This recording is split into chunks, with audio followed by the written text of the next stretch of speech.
Hey, this is Mike for Licked. In this video, I'll show you my top audio editing tips in Adobe Audition CC. Okay, in this video, I'll give you my 3 top audio tips for working in Adobe Audition.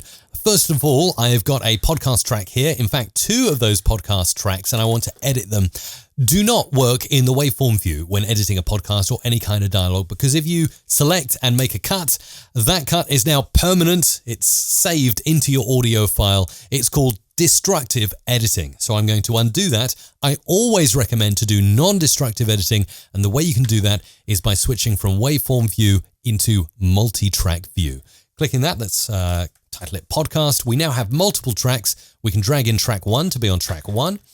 Click OK. It's going to convert it and import it. The same on track 2, convert and import. And now once those 2 tracks are converted and imported into the multi-track, we can then make edits at will like this and do crossfades and bits like that and nice little edits, and everything is non-destructive. If I go back to the waveform, that original audio is still there. I've just made a non-destructive multi-track edit. So you can do multiple edits and multiple effects all in the multi-track. Tip number 1, work non-destructively in Adobe Audition.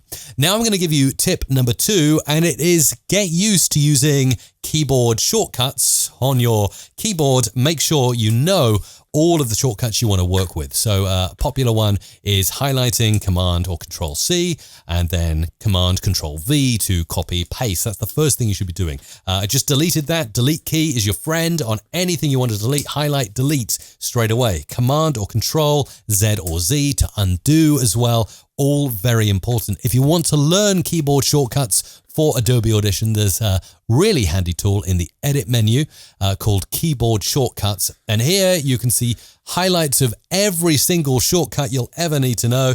If you hold down a Command key or Control key, it will actually show you the keyboard shortcuts for the different buttons that you're pushing, just like that. So you can learn everything, literally everything is here.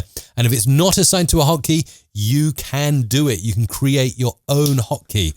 For instance, when I'm editing a podcast and I'm maybe taking out a bit of silence, so let's see, maybe around somewhere here, we've got a big gap of silence around there. So usually I would delete that and maybe budge that up and do a crossfade, something like that.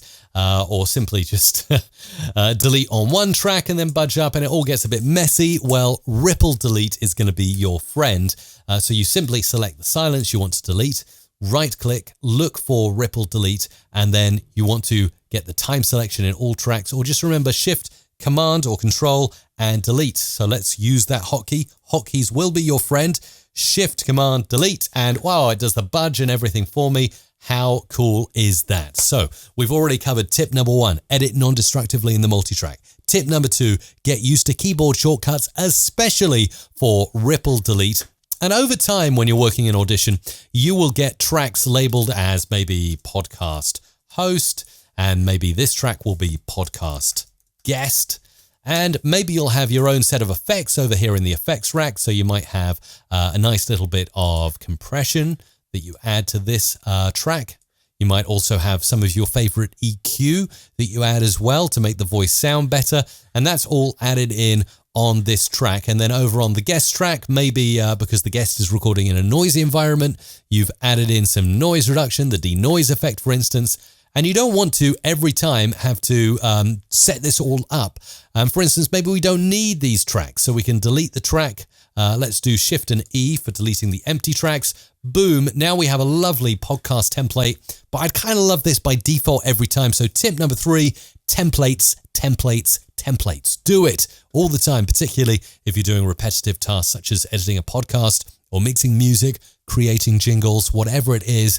And you can do this now easily. File, export, and then session as template, and we'll call this Mike's Podcast. You can save it anywhere. Into this folder is fine, or somewhere else where you'll remember it. Click OK, and then we'll completely close this down. And in fact, what I'm going to do is get rid of everything. And now every time I start a new multi-track session, I can drop down the template, drop down here. Mike's Podcast is there. Click OK. And there you go, all the audio and my effects are saved into this session, and this will now load by default every time I start a new multi-track session. So 3 top audio tips to get started editing great audio in Adobe Audition. Thank you so much for watching this video. Remember to subscribe to this channel for more videos just like this one. And if you'd like to use the track I'm using in the background right now, head over to Licked.